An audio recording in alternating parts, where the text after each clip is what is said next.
بسم اللہ الرحمن الرحیم۔ حابیل اور قابیل کون تھے؟ واقعہ مکمل سنیں اور ہمارے چینل کو سبسکرائب کریں۔ تو چلیے واقعہ شروع کرتے ہیں۔ قرآن مجید نے حضرت آدم علیہ السلام کے ان دونوں بیٹوں کا ذکر نہیں کیا ہے، صرف آدم کے دو بیٹے کہہ کر مجمل چھوڑ دیا ہے۔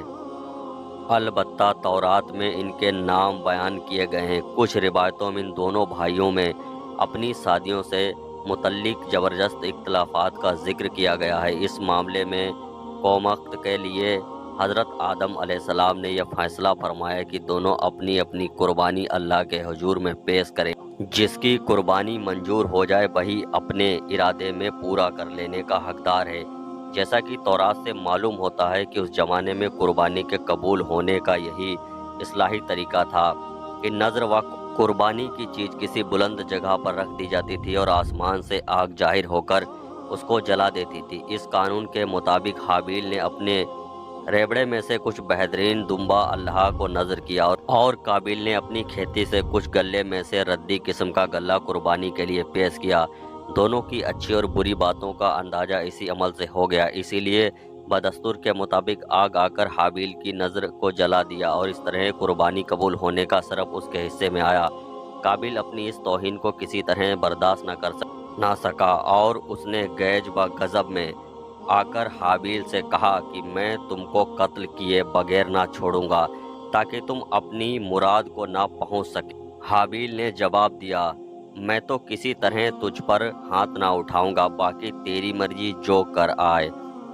کہہ رہا تھا قربانی کا معاملہ سو اللہ کے یہاں نیک نیت کی نذر قبول ہو سکتی ہے، یہاں بد نیت کی نہ دھمکی کام آ سکتی ہے اور نہ بے وجہ غم و غصہ، اور اس پر قابیل نے اپنے غصے سے بہت زیادہ بھڑک کر اپنے بھائی حابیل کو مار ڈالا۔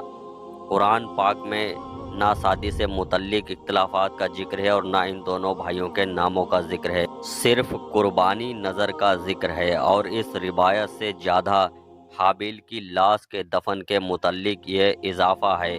قتل کے بعد حابیل حیرت تھا کہ اس لاش کو کیا کریں۔ ابھی تک آدم کی نسل موت میں دوچار نہیں ہوئی تھی اور اسی لیے حضرت آدم علیہ السلام نے مردوں کے بارے میں اللہ کا کوئی حکم نہیں سنایا تھا۔ یکایک اس نے دیکھا کہ ایک کوے نے زمین کھرید کر گڈھا کھودا۔ قابیل اسے دیکھ کر چیتا کہ مجھے بھی اپنے بھائی کے لیے اسی طرح گڈھا کھودنا چاہیے۔ کچھ روایتوں میں ہے کہ کوے نے دوسرے مردے کوے کو اسی گڈھے میں چھپا دیا۔ حابیل نے یہ دیکھا اور اپنی ناکارہ زندگی پر بے حد افسوس کیا اور کہنے لگا کہ اس جانور سے گیا گزرا ہو گیا ہوں، اپنے اس جرم کو چھپانے کی بھی احتیاط نہیں رکھتا۔ شرمندگی اور افسوس سے سر جھکا لیا اور پھر اسی طرح اپنے بھائی کی لاش کو مٹی کے حوالے کر دیا۔ اس واقعے کے بیان کے بعد قرآن پاک میں آتا ہے کہ اسی وجہ سے لکھا ہم نے بنی اسرائیل پر کی، جو قتل کرے ایک جان کو بنا وجہ جان سے یا فساد کرنے کی غرض سے تو گویا اس نے قتل کر ڈالا ان سب لوگوں کو، اور جس نے زندہ رکھا ایک جان کو تو گویا زندہ کر دیا سب لوگوں کو۔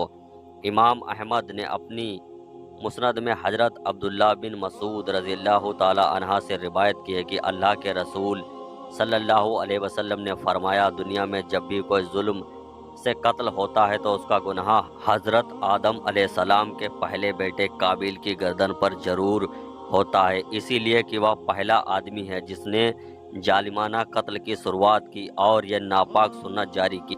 عبرت کی جگہ سورہ مائدہ کی ذکر کی گئی آیت اور اوپر لکھی حدیث پر ہم حقیقت ظاہر کرتی ہے کہ انسان کو اپنی زندگی میں ہرگز کسی گناہ کی ایجاد نہیں کرنی چاہیے، کیونکہ قیامت میں جو آدمی بھی آگے اس بدعت یعنی نئے کام کا انکار کرے گا تو بدعت کی بنیاد رکھنے والا بھی برابر اس گناہ کا حصے دار بنا رہے گا اور ایجاد کرنے والا ہونے کی وجہ سے ہمیشہ والی ذلت اور گھاٹے کا حقدار ٹھہرے گا۔ ویڈیو دیکھنے کے لیے بہت بہت شکریہ۔ ایسے ہی ہمارے چینل کو سپورٹ کرتے رہیے۔